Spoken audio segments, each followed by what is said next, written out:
sitting in. A little boy was selling newspapers on the corner. The people were passing by trying to hurry home to their warm homes where they'd be, cold. The little boy was so cold that he wasn't selling very many papers.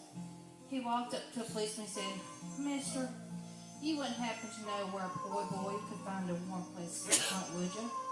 He said, "You see, I sleep in a box up around the corner there and down the alley, and it's awful cold in there every night. Sure would be nice to have a warm place to stay."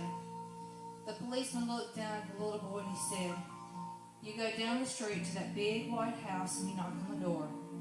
When they come to the door, you just say John 3:16 and they'll let you in." The lady said, so he did. He walked up the steps to the door and he knocked on the door and the lady came to the door. He looked up and said, John 3:16. The lady said, "Come on in, son." She took him in and she set him down in a split-bottom rocker in front of a great big old fireplace, and then she went off.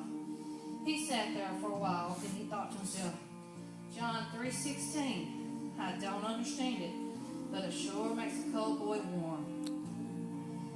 Later she came back and she was asking and said, "Are you hungry?" He said, "Oh, just a little. I haven't eaten in a couple of days, and I guess I could just stand just a little bit of food." So she took him into the kitchen and she set him down to a table full of nice food. He ate until he couldn't stand anymore. Then he thought to himself, John 3:16, boy, I sure don't understand it, but it sure makes a hungry boy full.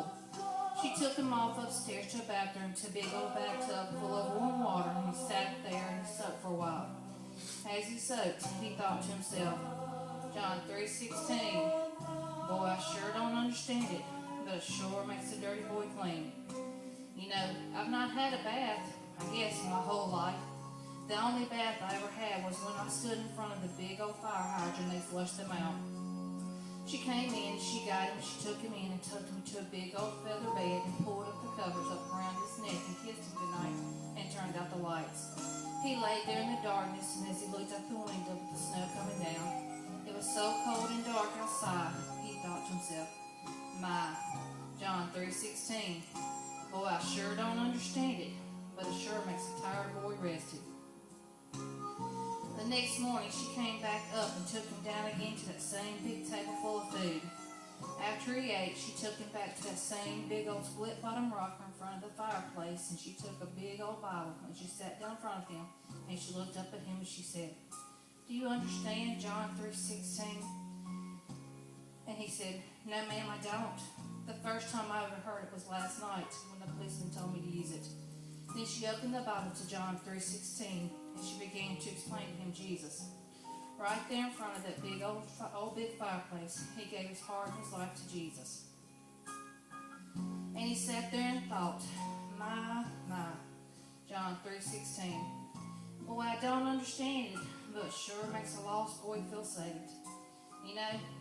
I have to confess, I don't understand it either. How God would be willing to send his son to die for me, and how Jesus would agree to do such a thing. I don't understand it either, but it sure does make this old lost person saved.